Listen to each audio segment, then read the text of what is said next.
मल्हारच्या आईला जर उत्तर द्यायचं झालं की मल्हार काय करणार आहे कचरा गोळा करून, तर मला एक बॉलपार्क फिगर सांग की एखादी कंपनी जर मल्हारने सुरू केली आता जी वेस्ट मॅनेजमेंटमध्ये, तर लोकांसाठी हे कळलं पाहिजे की काय ऑपॉर्च्युनिटीज आहे वेस्ट मॅनेजमेंटमध्ये. आत्ता जर कंपनी सुरू केली तर मला असं वाटतं की देशातल्या पहिल्या 5 टर्नओव्हरच्या कंपन्यांनंतरची कंपनी ती होऊ शकते. आम्ही आता आपण ठाण्यामध्ये कोपरीत जे waste management centre Siddhesh sir आम्ही उभं केलं ना, साधारणतः वर्षभरात 50,000 विद्यार्थी फक्त फील्ड ट्रिपसाठी तिथे येतात आणि बरीचशी मुलं येतात.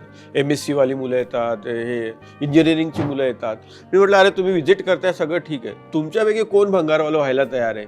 जो भंगारवाला तो व्हायला तयार असेल त्याच्या पाठीमागे मी माझी सगळी ताकद लावायला तयार आहे. पण आणि काही मुलं आता तयार व्हायला लागले त्या सगळ्या प्रोसेसमध्ये.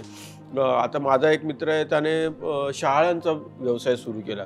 त्याच्यापासून उत्तम तो कोकोपीट बनवतोय, कॉयर बनवतोय, किंवा कोकोपीट जे आहे ते एक्सपोर्ट होतंय, कारण तिकडे कोकोपीटची इतकी प्रचंड मागणी आहे. नंबर वाईज जर म्हणायचं झालं की कोकोपीट जो तुझा मित्र तयार करतो, तर काय साधारणतः त्याचा टर्नओव्हर असेल आता अंदाजे? तो साधारणतः आता 5-5.5 कोटी रुपये त्याचं टर्नओव्हर आहे आता वर्षाला.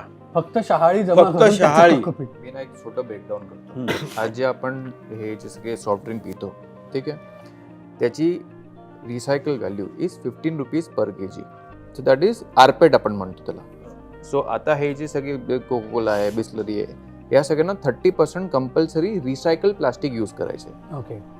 ते आता समजा मी कलेक्ट केलं, 15 rupees per kg is the value what I get. ह्यांची रिसायकलिंग युनिट आहे, मी ह्यांना 15 रुपीज पर kg मी मला पैसे दिले. हे समोर कितीला विकतात? 55 रुपीज पर kg. ओ 55 rupees per kg. All these MNCs they are buying at 55 rupees per kg.